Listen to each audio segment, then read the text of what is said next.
kwa Davis naomba niseme kuna vitu vingi ambavyo sikuweza kuvisema hata kwenye media zingine lakini kwa mara ya kwanza kwa interview hii ambayo watu wanasikiliza kuna vitu vingi wataenda kuvifahamu na nitaenda kusema wazi. Ndio maana nimekuomba mwanzo kabisa bana Davis kwamba kila kitu weka wazi. Mimi siwezi kuficha kitu kwa sababu wewe ndio muongeaji. Weka wazi Watanzania. Mimi sitaki Watanzania wapate shida kwenye vitu ambavyo vinawezekana kufunguka. Kwani kuna sababu gani za kuficha? Na mimi ndio niliokuwa muhanga wa hicho kitu wa hayo mambo. Kwa hiyo nilikuwa tunajaribu kusema kwamba ujumbe huu uwafikie Clouds wale waliopewa maagizo bwana Isaac Malo kina wapo wengi sana waliopewa kina Damu walipewa sana waliagizwa wahusika wote ambao walikuwepo kwenye kule kwa maana alisema kwamba clue ya Clouds ihusike. Kwa hiyo maagizo yote na Isaac alisema kwamba atasimamia yeye Isaac kwamba atasimamia hili swala mpaka kufanyaje. Sasa hicho kimebaki wao kwa nafasi yao watakayojua, pengine labda hawana mawasiliano na mimi lakini mawasiliano yangu ni yale yale 0758 23 85 24 0758 23 85 24. Nasema haya kwa sababu Ruge Mutahaba alikuwa ni mtu wa watu. Kuna vitu vingi ambavyo nilizungumza mimi na Ruge pale THT ambavyo vilikuwa vinanihusu mimi na Ruge vilikuwa ni vikubwa mno na ambavyo vilichangia mimi kufika hapa nilipofika na ndio maana kufikia hatua ya Ruge kutoa maagizo hayo ni kwa sababu ya sasa aliona, na Ruge alikuwa ni mtu wa sababu ya kuwafikisha kwamba watu fulani waweze kufika sehemu fulani pale panapostahili. Kwa hiyo namshukuru Mungu kwamba Clouds kwa hatua ya kwanza ilianza kuanza kusababisha mimi nifike hatua fulani lakini sasa nimependa kukumbusha hili na watu wanayaishi na kuyafanya yale aliyokuwa anayafanya nani Ruge. Kwa hiyo na hiki kati ya vile vitu alivyoviacha Clouds FM naomba walitekeleze kwa jinsi watakavyoweza na mimi sasa nimezungumza kwenye media hii sina deni na kile nilichokuwa nacho moyoni mwangu kwa niaba ya nini ya Clouds FM. Muda mwingine nilikuwa nasema ina maana walidhalau yale mambo aliyosema mkurugenzi au ilikuwaje, kwa sababu wamekaa kimya. Kwa hiyo naamini sasa Clouds umenisikiliza. Nimseme tu Isaac, Dr. Isaac umesikiliza hiki kitu na ulipewa maagizo. Kwa hiyo wale wahusika wafanye, mkiona inafaa kufanyika wafanye, lakini kwa mimi nimemaliza na ninaamini kila alichokiacha mkurugenzi kinaendelea kuishi vichwani kwa watu na tutakienzi, na mimi kama mimi naelewa kabisa kwamba ni ngumu sana ilikuwa kuonana na Ruge Mutahaba pale THT lakini mimi ni mtu wa kwanza ambaye nakumbuka kuna siku alikuwa anazungumza na mimi niko na Resi niko na Resi mle ndani, akaambia Resi samahani huyu kwa sababu ameacha haya huyu ni mchungaji sasa naomba nizungumze, pengine wewe Resi alikuwa kwenye kile kipindi kile alikuwa na kwenye nani sana ya kuvuta unga akamwambia sasa na huyu anaweza kuwa msaada kwako kwa kukusaidia na ni kweli baada ya kutoka pale Ruge alikutanisha na Resi nikazungumza naye vitu vingi ambavyo vilileta msaada sana kwa nani kwa Resi. Kwa hiyo mimi nilikuwa nazungumza hayo kwa niaba ya Clouds. Kwa nini nimezungumza hayo?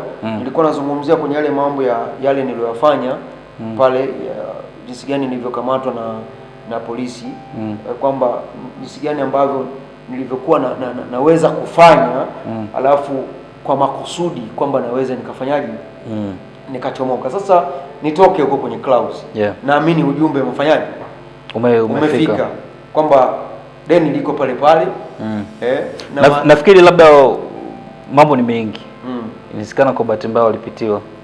Yes. Kwa hiyo kama message nafikiri wataipata. Kwa hiyo wataweza tu kushughulikia bila shida yoyote. Okay. Mimi nadhani Mungu awabariki sana na wape mafunuo ya kuweza kukumbuka, wasio wanasahau vitu ambavyo vikizungumzwa na mtu akapita. Kuna rana na kuna baraka ndani. Amen. Kwa hiyo nitoke huko Clouds, niseme tu Mungu awabariki kwa sababu wanapiga kazi Clouds. Sasa nirudi sasa kule kwenye tukio nililowekewa zile nini? Zile pisto. Nikaambiwa ninyoshe mikono juu. Kunyosha mikono juu ni maana ukubaliane na yale matukio. Nilikuwa nafafanua kwamba nilipewa ile dawa ya nyelela. Nyelela kwa Kiswahili ni teleza. Na baada ya kupewa hicho kitu nikawekewa ile telo, nikakaguliwa, akaja mwingine. Yaani ile tendo la kuwekewa telo, wale askari wote walijua fulani aliyokuwa anatafutwa amepatikana. Tayari jambazi. Kuna uzembe tena hapo utafanyika jamani. Hauwezi kufanyika. Umakini wale ya juu sana hapo utafanyika. Amepata kile kitu ambacho amekipata. Kwa hiyo nilizingirwa. Okay. Wenye SMG, wenye nini, wenye pistol zile, wale wawili wenyewe yani hawataki kuniziko hapa. Hawatoi. Geuka, nikageuka kuelekezwa nilipopaki gari. Gari kwa imepakiwa pale ofisi ya CCM. Basi nakumbuka nikapelekwa pale CCM ofisini pale. Nilipelekwa ofisini nikapigwa pingu. Kwa mara ya kwanza. Okay. Nilipigwa pingu. Kwa hivyo nipiga pingu wakaingia ndani. Wanajaza yale mavitu yao, mafaili yao walikuwa wanajua kujaza wao. Hawakuchelewa kupoteza muda kwamba tufanyaje? Tuondoke. Ninayo mashine yangu ile ilizi yangu mdomoni. Malengo na makusudi ya kutaka mimi nikamatwe. Kwanza nilitaka niwaoneshe uwezo wangu polisi. Okay. Kwamba wasinifuatilie tena. Kwa nikawa mpole, kumbe hawajui mimi nafanyaje. Una malengo gani? Muda ukifika nitafanya vituko vyangu. Kwa hiyo nikatulia pale wakamaliza. Kumbuka mimi nilikuwa sivushwi. Leli. Dawa walizofanya zile uvuke eneo lako. Umeshaingia kwangu. Wewe unipeleke kule, labda nimetaka. Nisiseme kwamba nataka nibaki. Nitake tu niende sehemu nitakapotakia mwenyewe ndo nitoke. Nikatulia, muda ulipofika nimepigwa pingu. Kwenye nini? Kwenye gari. Yaani umefungwa alafu ukaweka kwenye nani? Kwenye yale mabomba kwenye body. Okay. Basi mkono mmoja yote. Mkono mmoja. Wale jamaa wanazungumza, walinipiga pingu mbili.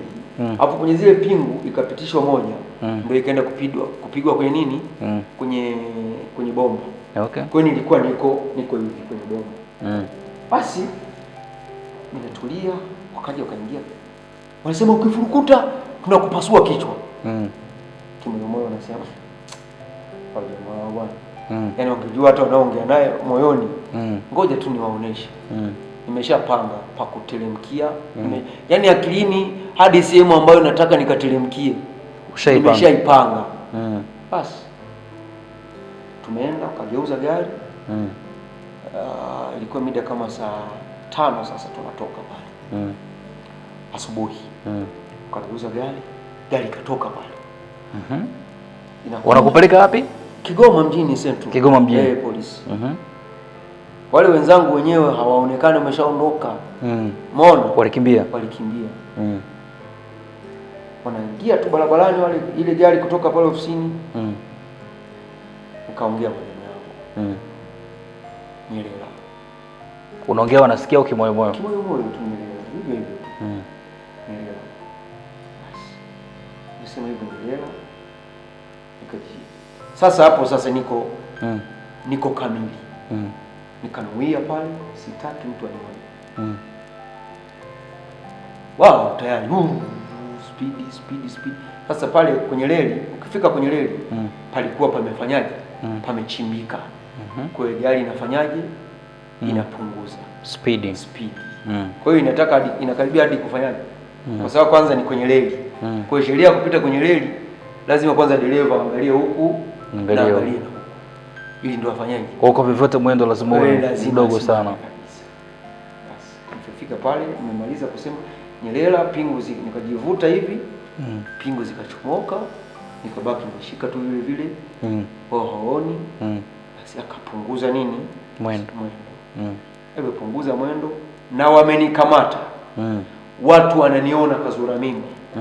Kila mmoja, kuku na ndege wameniona kazura mimba. Na wale askari wamejaa. Baada ya hapo ile gari wakati napunguza tu nikainuka, nikashika bomba, hakuna anayeniona. Wote wamebaki wameshajua kabisa kwamba wameenea na pingu zao ziko pale. Na kwa muda huo bado naondoka, hataki mtu yoyote kufanyaje kuona, mpaka nifike sehemu ambayo najiridhisha mimi mwenyewe niko salama. Nikateremka chini, gari kafanyaje, ikaondoka. Wanajua nimo. Sasa wenyewe wamebaki na nini pale? Kuniona, wanabaki wanaona kivuli changu, ila ni kama mtu. Basi yani ni kama mtu. Kwa hiyo halisi baada ya muda fulani umefika, ndio kile kivuli kitatoka kwa ajili ya kuja kwa mwenye nacho, alafu na wao wanafanyaje? Wanashtuka. Uchawi. Kwa hiyo walikuja kushtukia hiyo issue, wamefika Central Kigoma. Na wanakuja kushtuka mtendaji wa Sasa ngoja nikwambie basi. Baada ya kuwa nimeteremka, nilizunguka reli na reli, pita sehemu moja makaburini pale Tamkaleli, ili nije niingilie wapi? Sokoni.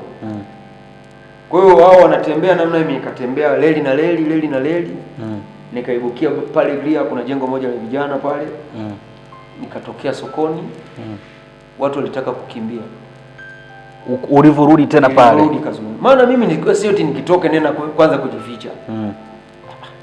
Watu wakabaka, huyu jamaa ni mzimu au ni mtu wa namna gani? Mbona watu wamuelewi? Yaani kabisa nikatoka pale nikaenda kwenye kahawa. Nilipoenda kwenye kahawa, kuna jamaa mmoja ni rafiki yangu sana.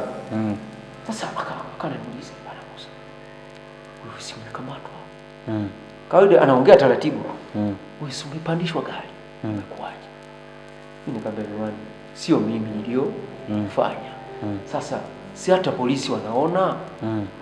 Mimi nimewaelezea kabisa sio mimi. Kwa hiyo jamani, msio mnakuza mambo. Mimi nimeshawaambia sijahusika kwenye swala lolote, na ndio maana nafanyaje, wameniachia. Basi nikatoka pale, nikaondoka kwenda nyumbani. Nakumbuka hiyo siku sikulala. Au kulala? Sikulala pale nyumbani. Okay. Usiku kama jioni, jamaa walipopigiwa simu kwamba jamaa, kwa sababu mtendaji aliambia jamaa anaonekana huku, ameshaonekana huku na kule, ndio kushtuka. Kwa jamaa hayupo. Ndio maana mwanzo nilisema kwamba walitaka kuumana wale polisi.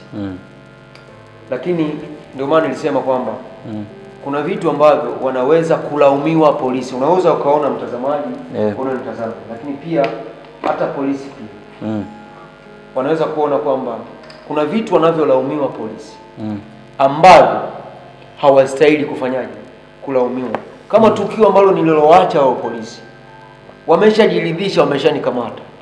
Sasa kama angekuwa ni mtu mmoja au ni polisi wawili, wangesema labda kwa mazingira ambayo tunaweza kuwa tulizungumza, alafu wakafanyaje, wakaniachia. Lakini walikuwa ni watu ambao wako wengi. Lakini pia mimi nikafanyaje, ukaondoka. Unaangalia, lakini nilivyoondoka wao walikuwa hawaamini kama mimi nimefanyaje, nimeondoka. Lakini ule uwezo niliokuwa nao ukanifanya kufanyaje, niondoke. Sasa siku hiyo sikulala. Sikulala, nikaondoka moja kwa moja mpaka kule Mkongoro. Kwa nani? Kwa yule mzee, kwa yule mtaalamu. Ofisini kwako? Ofisini.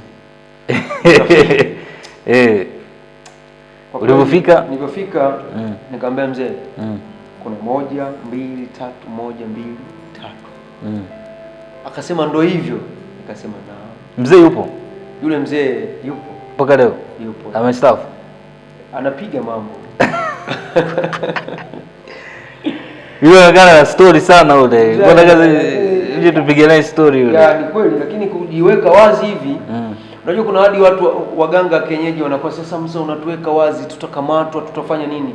Yes, mganga wa kienyeji anachangia matukio kuendelea. Mganga, narudia, mganga wa kienyeji anachangia matukio kuendelea kwa sababu mimi kuwa sugu nilifanyishwa usugu na waganga wa kienyeji. Zile dawa zilizokuwa nanipa walikuwa nimefanya niendelee kuwa sugu na kuhatarisha maisha ya watu. Kwa hiyo sina urafiki na mganga wa kienyeji, na ni kweli wapo wale waliokufa, nitasema walikufa, waliopo nitasema wapo. Kujiepusha nayo na wenyewe waokoke kama kina Valoli walivyookoka na wengine hao ndio walikuwa pia ni wachawi. Konkodi. Sasa hapa nazungumza mtazamaji unanitazama, Mtanzania na wewe ulioko huko Ulaya. Ninapozungumza haya bado ninazungumzia habari ya kwenye ujambazi na ushirikina. Usije ukajua kwamba tayari nishaanza uchawi. Bado. Na wala sijafikiria kuwa uchawi. Bado hizi ni mvua za rasharasha bado. Huko kwingine nilikuwa bado sijafika. Ambako ndo kuna mazito ambayo nilifanyaje? Niliyafanya. Sasa nikaenda kule. Yule mzee akaniambia wamefikia hatua hii kubwa. Nikamwambia naam. Sasa kuna sehemu natakiwa kukupeleka. Kuna sehemu natakiwa kukupeleka. Nikaelekezwa sehemu moja panaitwa Kagera Nkanda. Ni kijiji hiko? Ni kijiji. Kipo mkoani Kigoma, wilaya ya Kasulu. Kule Nkanda bwana, malengo na makusudi ya kupelekwa kule nilimwambia mzee. Kwamba bwana hawa watu wamefikia. Baada ya kumuelezea akasema sasa kuna kitu ambacho cha ziada ambacho tunatakiwa kufanyaje? Kuongezewa. Unajimarisha tu. Unajimarisha yeye. Mzee alishaniambia, alishaniahidi, kijana uwezi, sitaki kukupoteza wewe. Nishampiga bandari ya bati. Kuna shida gani? Bando la bati. Bando la bati, kuna shida gani? Basi akanipeleka kwa yule mzee. Kanda kule. Sasa yule mzee wa Kanda akaniambia ili wakukome wasithubutu tena kukukamata, lazima ukamatwe. Unaweza ukaona? Yaani ili nisikamatwe tena ni lazima ukamatwe. Na ukikamatwa kisheria lazima upelekwe selo, yaani mahabusu. Kwa hiyo sheria hiyo dawa. Sheria hiyo. Lakini pia na kwa utaratibu wa polisi huwezi kukamatwa alafu ukapelekwa kwenye nyumba ya polisi kukaa au ukawekwa hapo tu. Lazima kuna mahabusu utapelekwa. Na yoyote wa kupelekwa gerezani hakuna inaanzishwa kupelekwa gerezani bila kupita wapi? Mahabusu. Kule mzee akaniambia kwamba lazima ukamatwe na tutakupa maelekezo ya nini unatakiwa ufanye na kuna sababu gani ambazo zitakutaka uingie wapi? Mahabusu. Nikamwambia mzee, hizo nikania sana. Nikikamatwa sili miaka. Kama kwani wamekutafuta mara ngapi? Wewe tulia. Kile unachotakiwa kukifanya, unachotakiwa kukifanya ni kunisikiliza mimi. Nikamwambia basi la msingi sasa ninachohitaji kukifanya ni kukusikiliza wewe unachokisema. Akaniambia fanya tukio lolote ambalo unahakikisha utafanyaje? Utakamatwa. Hilo unalifanya makusudi. Na usijihami, usifanye chochote kile ambacho tutakufanya uepukike kukamatwa. Kwa hiyo fanya kilive. Muda mwingine niliona huyu mzee pengine alipewa dili ndio mwisho wangu wa kufanyaje? Wa kufanya kazi. Kwanza naelewa watu wananitamani sana. Alafu nikamatwe. Nikishakamatwa si ndio mwisho wa kufa? Mwisho wa kuishi, lazima nife. Nitapigwa. Itakuwa ndio mwisho wangu wa kufanyaje? Wa kuishi. Akaambia hapana, hautouawa. Akakuhakikishia. Hautouawa, ila tafuta tukio lolote lile ulifanya. Basi akanielezea, akaambia baada ya kuwa umelifanya utaagiza mtu, tutakuwa tushatengeneza kila kitu, hivyo unavyoenda tutakutengenezea kila kitu na kila kitu kitakuwa sawa. Nikamwambia sawa mzee, niko sawa. Nakumbuka nilichimbwa shimo pale kwake, nikazamishwa kwenye ile shimo, chini ya shimo kama futi 5. Nikazamishwa kwenye ile shimo, nilipozamishwa shimo, kwenye ile shimo ukakokwa moto kule chini. Moto? Ulivyokokwa moto kule chini, moto mkubwa, lakini sikuweza kufanyaje, moto mwingi, sema mkubwa, moto mwingi. Alafu akawa anachukua dawa anamimina, kila akimimina kwenye dawa ule moto unafanyaje, unaongezeka. Kwa hiyo akaniambia natakiwa sasa niwe napita kwenye, simechimbwa pembe 4. Pembe 4. Kwa hiyo natakiwa niwe nauvuka ule moto. Unaruka shimo. Kwa hiyo shimo, mimi si niko ndani ya shimo. Uko ndani ya shimo? Niko ndani ya shimo, nilikuwa ndani ya shimo. Okay. Kwa hiyo moto ulikokwa kule chini. Sasa alikuwa na dawa, yeye yuko hapo juu ya shimo, yeye kuingia kule ndani. Kwa hiyo mimi nilikuwa nimekaa tu namna hii. Kwa hiyo ule moto ukaanza kuwaka, ulipoanza kuwaka anachukua ile dawa, akichukua dawa anamiminia mle kwenye nini, kwenye moto. Akimimina moto, ule moto unaongezeka, unawaka kabisa. Kwa hiyo ananiambia akimimina, mimi niwe nafanyaje, na uruka ule moto. Ukija juu hivi moto uone ruka. Kwa hiyo akamimina mara ya kwanza, nikaruka kitaki na waka. Nikatoka mara ya pili, akamimina, nikarudi nyuma, nikaruka tena. Baada ya hapo akaniambia nitoke nje. Nikatoka nje, usigeuke nyuma kuangalia shimo. Nikamwambia sawa. Nikaingia moja kwa moja mpaka ndani kwake. Ndani kwake nilikaa, ile siku nililala pale. Asubuhi akaniambia sasa niamke, nafanyaje? Naondoka.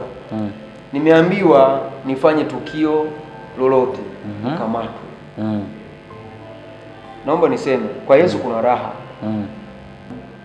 Mateso. Yaani unapata, ndio maana mimi nilipata hasara nyingi sana. Nilipata hasara nyingi sana ambazo zilikosti maisha yangu, zikakosti familia yangu. Ni hasara nilizozipata. Kwa hiyo sisemi hiki kama ningesema mwanzo watu wafurahie tu. Nasema kwa ajili ya kuwaponya watu waweze kuelewa kabisa kwamba mimi nayezungumza Mungu amenitoa wapi. Lakini pia nizungumze tu kwa wachungaji, maaskofu, wainjilisti, wale wanaonihitaji mimi.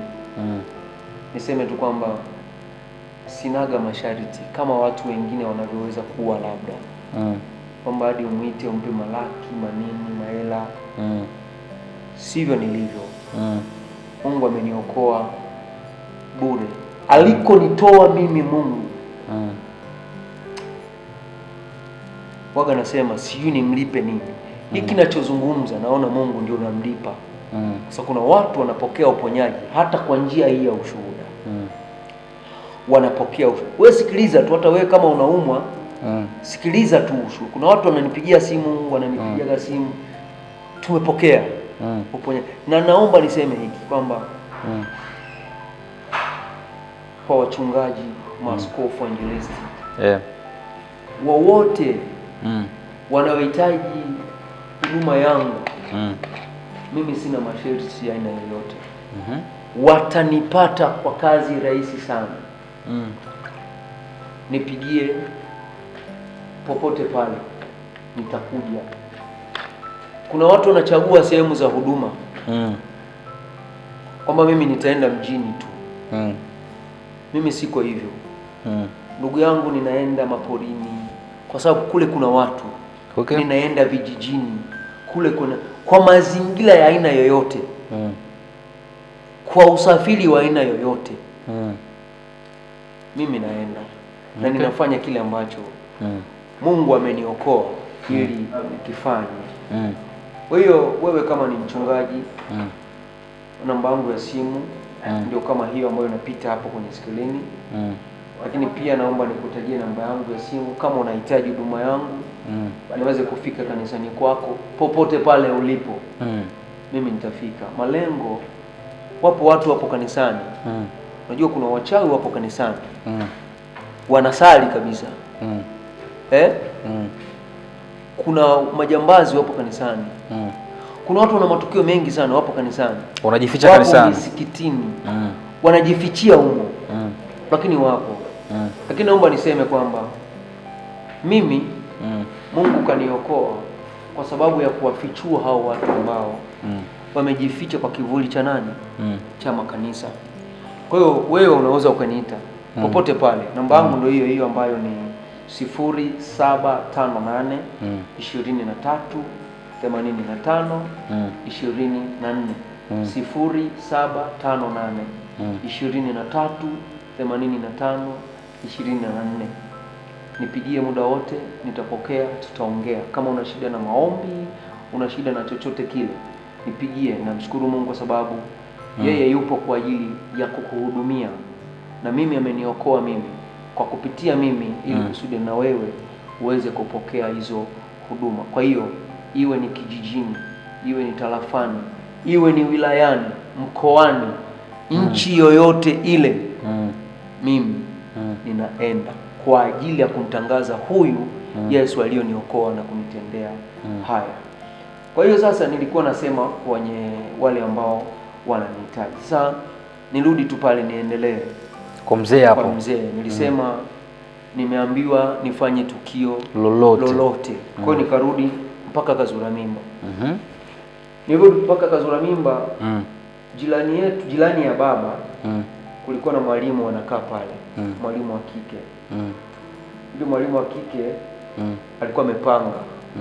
Kwa mazingira ya kawaida mwalimu anaweza kuwa na vitu ndani, na ni kweli alikuwa na vitu ndani. Mwalimu wa kike. Na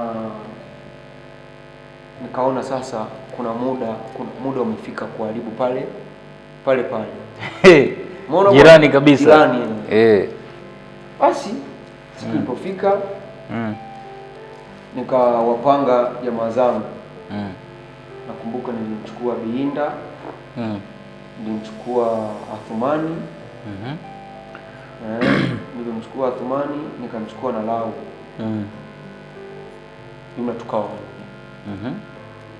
nikawapa nishu, jamani, tunataka tukapige sehemu. Sawa, sasa kwamba umeshasema wewe kuna ubishi. Lazima hawapingi. Hawapingi. Hawajui sasa kama mimi ni tukio ambalo nalitengeneza alafu mimi sijui nilikuwa na roho ya namna gani. Yaani sijui. Nimeshaambiwa kwanza lazima nikamatwe. Alafu najua kabisa na windwa. Lakini niliridhika tu kwamba lazima ni kwa sababu ulikuwa unaziamini sana zile nguvu. Ni sawa. Ndio maana kila unachoambiwa ulikuwa unakiona. Naam, nilikuwa nafanya. Baada ya hapo mimi walinikubalia, tukapanga ile dili. Kwa tulikuwa tunamwinda tu ile mwalimu. Japokuwa alikuwa amepanga na watu wengine. Lakini vile vyumba vinakuwa vimepanga, vinajitegemea. Mlango ukiingia mlangoni ndio chumbani, ndio sebuleni. Okay. Umeona? Single. Single. Kwa tukamwinda, akawa ametoka sehemu ameenda kwenye grocery kupata soda na jamaa yake ambaye alikuwa na mahusiano naye. Usiku huo? Usiku kama saa 2:00. Mapema tu. Basi akaondoka, alipoondoka tukamcheki, tukaona kwa mazingira ambayo wanafanya wao. Wameshaweka vitu mezani. Hawezi kutoka sasa hivi. Kumbe wafuatilia mpaka walipoenda. Mpaka walipoenda. Basi tushajua, tukarudi nyumbani. Tukavunja kufuli. Tukaingia ndani. Nilibeba godoro na begi zake 2. Basi tukaondoka. Godoro tu na begi. Godoro na begi. Vingine mkaacha. Ndivyo vilivyokuwepo mle. Vingine mkaacha. Vingine tukaacha. Walikuwa na sofa na nini. Basi Lakini si unajua nataka una kitu unakitafuta. Kuna kitu unakitafuta. Kwa hiyo sikutaka vitu vingine.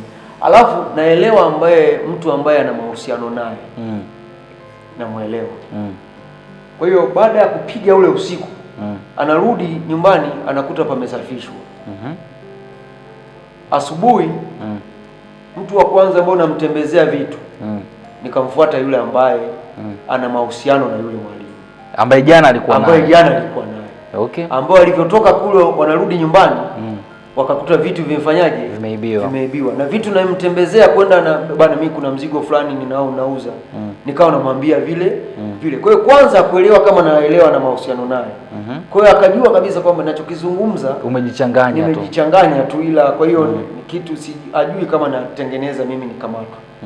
Nikamuuliza bwana, kuna godoro. Kwa hiyo kuna godoro. Alafu kuna nguo za kike. Siko sawa, kwa hiyo wewe mwenyewe unaweza ukaona vitu gani vinaweza vikakufaa. Akabadilika. Akastuka nikamwambia pale sasa. Hilo godoro lina ukubwa gani? Anaanza kunihoji. Anachangamka. Nikamwambia ni 5 kwa 6. Nilitaka, nilikuwa na shida nalo. Mimi hata hizo nguo mimi nazichukua, hata naweza nikafanyia biashara. Hata kama nisizaumu, mimi naweza kuenda kuziuzia sehemu. Anaanza kunipanga sasa. Ajui kama mimi namuelewa na kila kitu najua. Basi tukakubaliana bana, sasa jioni tutakupeleka site ili ukafanyia mzigo ulipo kaona. Sawa. Natoka tu ile jioni. Yeye anatoka, tunaachana naye. Tayari kaenda kutoa taarifa kwa Migambo. Kaenda kumwambia yule mke wake, yule mwenzake, bwana, tayari mzigo aliyopiga ipo. Nimeletewa kutangaziwa. Basi sasa ile mizigo tulikuwa tumeipeleka kwa Bihinda, jamaa mmoja wapo, kwamba sasa kaiwekeni kwake. Unaona bwana. Alafu godoro likawa limeshapelekwa sehemu kuuzwa. Lishauzwa waliliuza kimya baadaye yani si vitu vishapigwa dili. Kwa hiyo wanachangamka kuuza, ile baadaye wataniambia sehemu zilipo. Sasa walienda kuuza kimya bila kuniambia. Nakumbuka ile godoro lilienda kuuzwa kwa mzee France. Kuna guest mmoja pale Kazulanyumba. Ipo kwa mzee France. Ndio lilienda kuuzwa. Kwa hiyo sasa sikupata kujua godoro liko wapi. Na hilo ndio lilinifanya nichezee sana kichapo. Umeona? Kwa sasa hivi unaweza kutumia hiyo. Unaweza kutumia hiyo sasa hivi. Okay. Sawa, asante. Umeona bwana? Ile nitatumia baada ya muda kidogo. Mtazamaji anasema nani Dapsi anatoa vitu vingi sana. Ameshaona kama call limefanyaje? Limekauka. Kwa hiyo alafu na bidhaa ya Azam tunawatangaza, unajua ni Azam, sio vibaya. Sio vibaya, yes. Watupe basi hizo deal pia. Tuwatangazie product zao. Ni kweli. Iko vizuri. Nishatumia mimi. Nishatumia. Haya bwana, Mungu akubariki sana. Ila nishatumia baadaye. Sawa. Nashukuru sana. Asante sana. Basi kumbe ameshapewa taarifa. Okay. Na nimesema lile godoro sikuwa najua. Pengine ningepunguza ukali wa maneno wa kupigwa. Sasa kumbe walipo kama sasa ile usiku tukapanga tukutane saa 2 na yule jamaa teacher yule mume wa teacher. Umeona bwana? Ili tuone nikamuoneshe site mizigo ilipo. Basi ile saa 2 tukakutana naye. Kwanza tukutana saa 1 kasoro. Akaniambia bwana, mizigo iko humu. Nikasema mizigo iko humu. Wakaambia bwana, mimi mwenyewe si unajua ni mtu wa issue nini. Wewe niambie mizigo iko wapi ili kusudi tusicholane kutafutana bwana. Basi poa, mizigo iko, tukutane kwenye nyumba ya Bihinda. Nikamwambia tukutane kwa nani? Kwa Bihinda. Sasa nilivyosema tukutane kwa Bihinda, Kwa hiyo yeye ramani zote wakapeleka wakakamata, yani ile saa 2 tumepanga tukutane, hatukukutana. Kumbe wameshakamata Biinda, wameshakamata Biinda, akataja Lau na akamtaja na yule Athumani, na wewe akanitaja na mimi. Ukasema sasa huyu mtu ndo tuko tunamtaka. Najua ninyi mmebebeshwa tu mizigo, lakini mdogo wewe hujui kinachoendelea. Sielewi kinachoendelea. Lakini naelewa tu kwamba nitafanyaje, nitakamatwa tu. Huu mchezo unaosema sasa, sijui nitakamatwa kwa staili gani na muda gani na muda gani. Basi mimi ila nimeshajua kabisa, kwanza yule nimeshamwambia ndio mwenyewe mtu wa nini wa muhusika wa vile vitu. Kwa hiyo nilijua tu muda wote natiwa mbaroni. Basi baada ya hapo iliyofika saa 2 sikuona mtu. Nikamtafuta Biinda kwenye simu, simpati, kapatikani. Mimi nikapita sehemu moja pale kwenye grocery, nikapiga 2-3 hivi, kichwa kikachangamka, nikaenda zangu nyumbani. Nikaenda nyumbani, nimetulia. Migambo wameshajikoki mzee, wameshaadhimia kwamba nimfanyaje, wanimalize.